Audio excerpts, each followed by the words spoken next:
ആരാധികമാര് messages അയക്കുന്നതൊക്കെ ചേച്ചി കാണാറൊക്കെ ഞാൻ mobile നോക്കാറില്ല. മെസ്സേജുകൾ ഒന്നും കാണാറില്ല. പണ്ടായിരുന്നു, ഇപ്പൊ നോക്കാറില്ല. ആ കാലം കഴിഞ്ഞു. അതെ, ഇനിയിപ്പോ അങ്ങനെയൊന്നുമില്ല. ആയിക്കോട്ടെ. ഇല്ലേ, ചേച്ചിക്ക് വരുന്ന മെസ്സേജസ് ഒക്കെ അതും ചേട്ടനും കാണാറില്ല. ഇല്ല, പക്ഷെ ചേച്ചിക്ക് വരുന്ന മെസ്സേജിന്റെ കാര്യത്തിൽ നമുക്ക് വേറെ ടെൻഷന്റെ ആവശ്യമില്ല.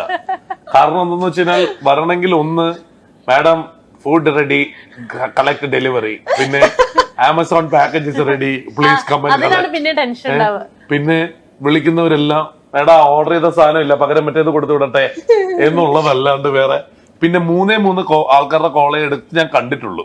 ബാക്കിയുള്ളവരുടെ കോള് വന്നാൽ ഉടൻ കട്ട് ചെയ്തിട്ട് മെസ്സേജാണ് അയക്കാറ്. കോൾ ചെയ്യാൻ ഇഷ്ടമല്ല, സംസാരം അധികം ഇഷ്ടമല്ലാത്ത ആളാണ് അതില്. അപ്പൊ അതുകൊണ്ട് 3 പേരെന്ന് പറഞ്ഞാൽ ഞാൻ, അമ്മ, തൻവി, അത്രേ ഉള്ളൂ. ഞാൻ ഇങ്ങനെ നോക്കിയിരിക്കുക ഈ വ്യക്തിയാണോ ഇങ്ങനെ കോണ്ടന്റ് ചെയ്യുന്നതെന്നുള്ളത്.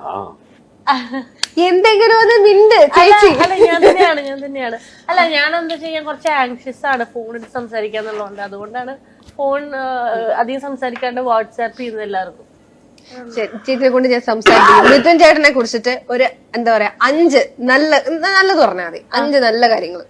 ചേട്ടൻ ഒരു നല്ല പോസിറ്റീവ് ഫെയറിയാണ്. ചേട്ടന്റെ ഭയങ്കര ഇന്നസെന്റ് സ്മൈലാണ്. ചേട്ടൻ ഭയങ്കര കൈൻഡ് ആണ്. എന്താണ്, ജനറസ് ആണ്. പിന്നെന്താ പറയാ,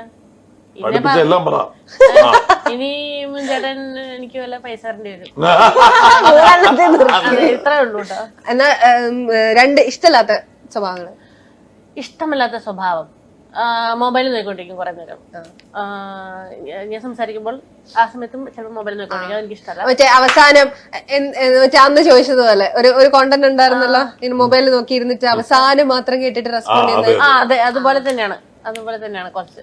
അതെനിക്ക് ഇഷ്ടമല്ല. പിന്നെ എനിക്ക് ഇഷ്ടമല്ലാത്തത് പിന്നെന്താ, പിന്നെ അങ്ങനെ പ്രത്യേകിച്ചൊന്നുമില്ല. പിന്നെ ബാത്റൂമിൽ പോയി കുറച്ചധികം സമയം ഇരിക്കും. അത് ഞാൻ ഇതിനു മുമ്പ് എല്ലാ സ്ഥലത്തും പറഞ്ഞു. മനസ്സമാധാനം കിട്ടുന്നല്ലേ. അവർക്ക് ആകെ അവിടെ ഉള്ളു സ്വസ്ഥത. ഈ മിണ്ടാപ്രാണീനെയാണോ മിഥുൻ ചേട്ടാ ഇങ്ങനെ പറയുന്നത്? നിങ്ങൾ വീട്ടിൽ വാ. ചേച്ചി മൊട്ടടിച്ച് കണ്ടപ്പോഴത്തേക്കുള്ള ഒരു റിയാക്ഷൻ എന്തായിരുന്നു? ഫസ്റ്റ് റിയാക്ഷനോ? നമ്മൾ ചിരിച്ചോണ്ടിരിക്കുന്നു. ഞാനും തൻവിയും തലമുദ്ര കിടന്ന് ചിരിക്കുന്നു. ഞാനവിടെ അമ്പലത്തിൽ ഇങ്ങനെ പ്രാർത്ഥിച്ചോളൂ. ശ്രീധർ സ്വാമി ഉണ്ടായിരുന്നു. പുള്ളി പറഞ്ഞു, നീ പ്രാർത്ഥിച്ചോളൂ. ഇത് എത്ര നാളത്തെ ഇതാണ്, നേർച്ചയാണ്. അപ്പൊ നിങ്ങൾ നന്നായിട്ട് മനമുരുകി പ്രാർത്ഥിച്ചോളൂ എന്ന് പറഞ്ഞു. അപ്പൊ ഞാൻ പതുക്കെ ഫോൺ എടുത്തിട്ട് ഇവിടെ മറ്റേ മുടി തീർന്നതിന്റെ വീഡിയോ എടുക്കുക. അപ്പൊ കുറച്ചു നേരത്തെ മറ്റേ അവര് തെലുങ്കിൽ പറയുന്നുണ്ട്, ആന്ധ്രക്കാരാണ്. അപ്പൊ അവര് ഇത് മതി, ഇനി വീഡിയോ എടുക്കണ്ട എന്നൊക്കെ പറയുന്നുണ്ട്. ഞാൻ ഒരു കാണാതെ മനസ്സിലാവാത്ത പോലെ ഇത് ചെയ്തു. പിന്നെ അപ്പൊ English please stop taking the video. അപ്പൊ ഇത് കഴിഞ്ഞിട്ടപ്പം കാരണം ഒരു വീഡിയോ ഇവിടെ എടുക്കുന്ന പ്രോസസ് ഒക്കെ ഭയങ്കര ഡിഫറെന്റ് ആണല്ലോ. അപ്പം അതെല്ലാം അപ്പം നേർച്ചയാണ് നടന്നുകൊണ്ടിരിക്കുന്നത് എന്നുള്ളതില്ല.